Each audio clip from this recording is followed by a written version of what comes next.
Can I just tell y'all how much of a pain in my rear you are? Drive 13 and a half hours now. I gotta be here. No, I'm just messing. It's not your fault. Hey, gang. Welcome to my life, where anything is possible and nothing is as it seems. I'm Freedom, and I'll be your host, coming at you from within the depths of Geistopia. It is Sunday, February 28th, 2020 fun. Time, later. What's up? So first, I need to say, all right, lesson learned. Until further notice, I just can't record while I drive. Sorry. Second, hold on. Second,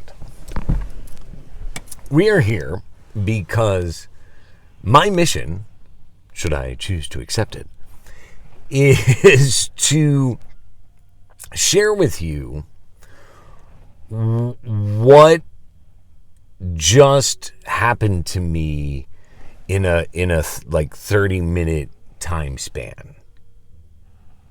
Technically, this should be within 10 minutes or less, right? That's not going to happen, and I'm very sorry about that. The reason it's not going to happen is because there is just so much detail to it. So much, in fact, I thought about writing it in the blog, but I then realized that it's just too important to wait. So there's so much detail because every detail is important. The when, the what, the how. There is. So I need to. There was a lesson.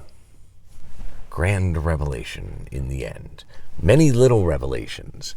Grand revelation in the end. The lesson of the last 3 days. Or perhaps the lesson of this past experience, but advice moving forward. I don't know. Nonetheless, a lesson. While I'm explaining to you how the lesson occurs and what the lesson is, you get the added advantage of getting a glimpse into how this process is. You're about to enter a world of sight and sound. Sorry about that, too. So, like I said, I just got back 13 and a half hours today. It was rough. Story for another time.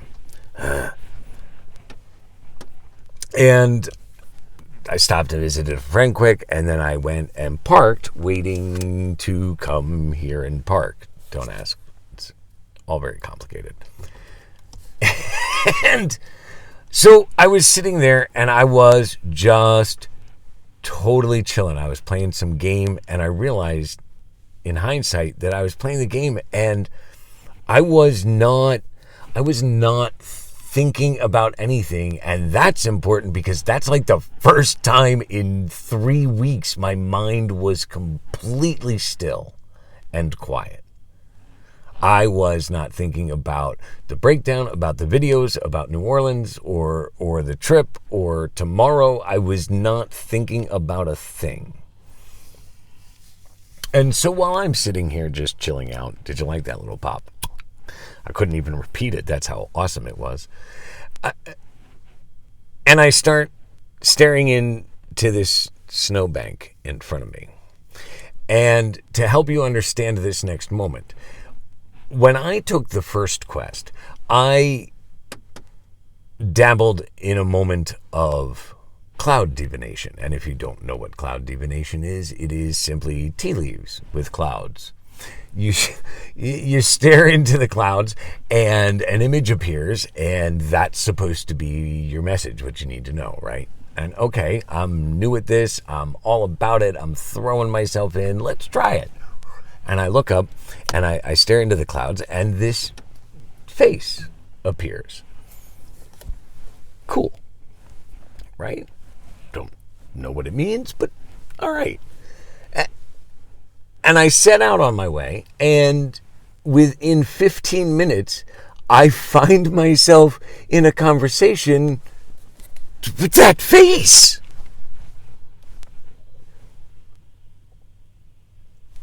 That is the kind of experience that completely alters your perception of everything.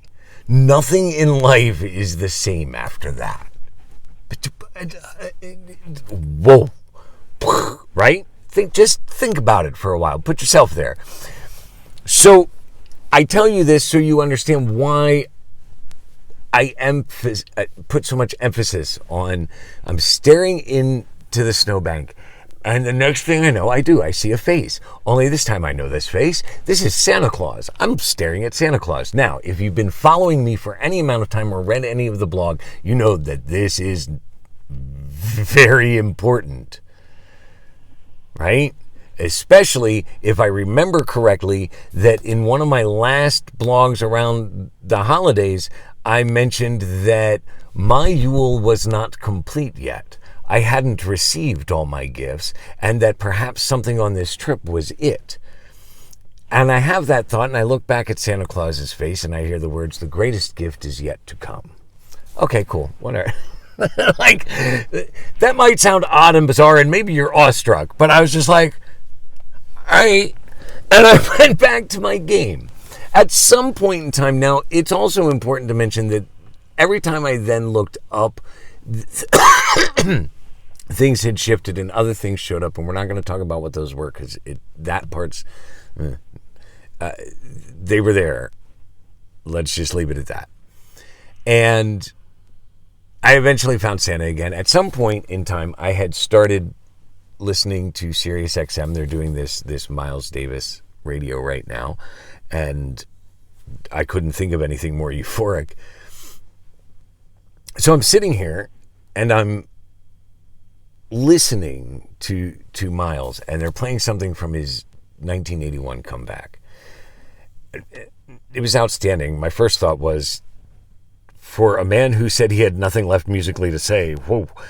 But that got me to thinking the announcer had said he had written and produced the song for Miles.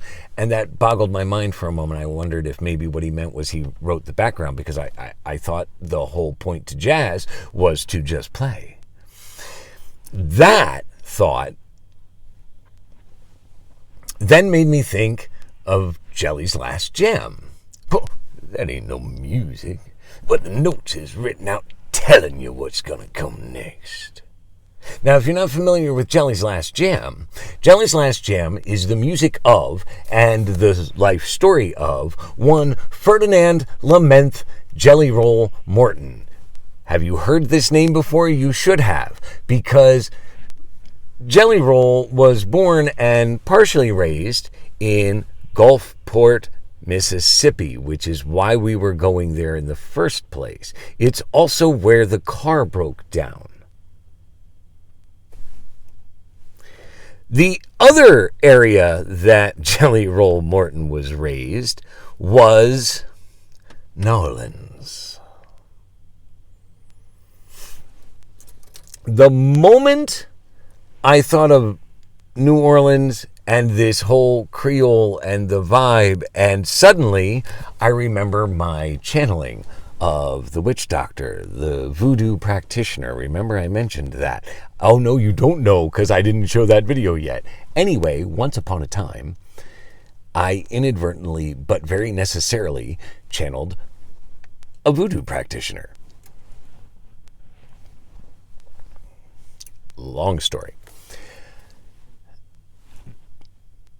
I thought of that moment, and suddenly flashes into my mind what I only have come to understand as possibly a flash of a past life experience.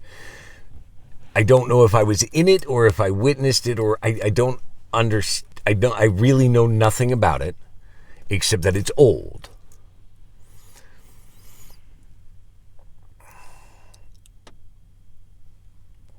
That suddenly, I don't know how to explain it. It's like these two random thoughts just, and suddenly I was like, does that connect to that? And what's interesting is this comes along when I start exploring whatever it is that is screwing up my sacral chakra so bad. That's when I first have this vision. So that is affecting this, which is affecting a lot and has for a long time. There's also the connection of the demon, but that's a little bit more complicated to get into. If that and that are connected and they influence this, that's a big deal. And those two connections make that a very different story. I still don't know what to make of it, nor do I expect you to. We're not there yet.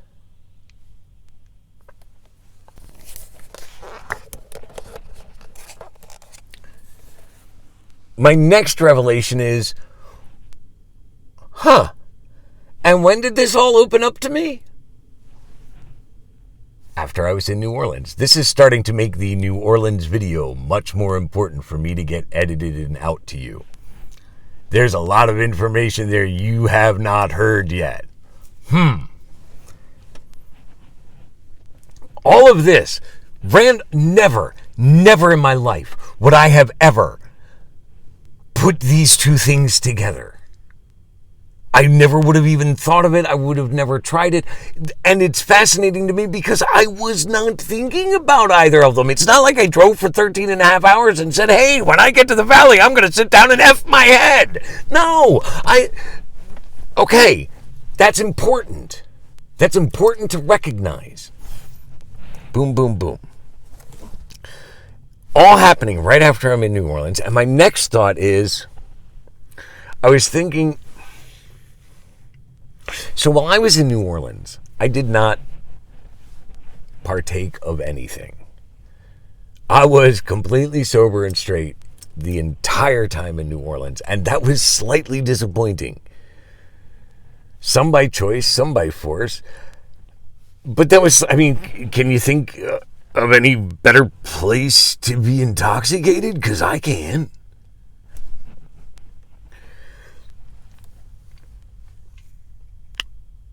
And suddenly I realized that if this and this are connected, and this, and it all goes back to New Orleans, being intoxicated in New Orleans would have been completely dangerous for me. Because I wouldn't have known what I was walking into. And I would have been way too open. And then I got it. The lesson. Once again, this proves that God is always 10 steps ahead of us. Always. Do not worry about tomorrow, for tomorrow will take care of itself. This dude is playing us.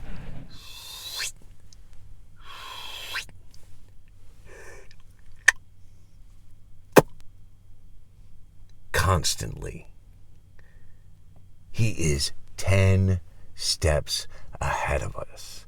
God is always working things in your favor. The Father always knows what you need before you need it. Do not worry about tomorrow, for tomorrow will take care of itself.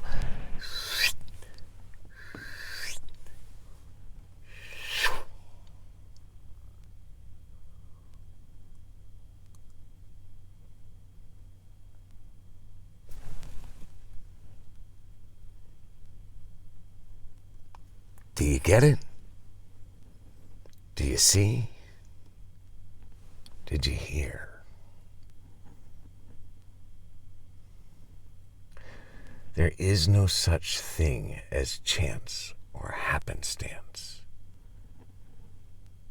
There is only synchronicity, and everything is precise and perfectly placed, including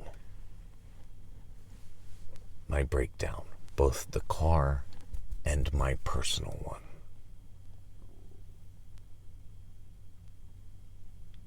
Duped once again. But here's the thing. Let's move on from that. One last thought.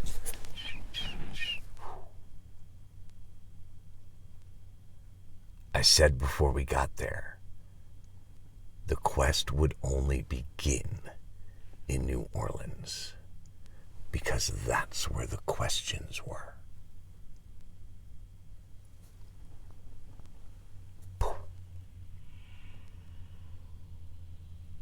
If you're not already there, go to the Welcome to My Life Facebook page, WTML. You can also find me on Facebook under rev.space.matt. You can continue to follow us here on the YouTube channel, Welcome to My Life 08. Or you can follow that blog that appears at the bottom of the screen in the beginning of the videos. Wherever you are and whenever you are, please like, comment, and share. We are so very obviously on a journey, and it is going to take all of us to get there, so we might as well be engaged.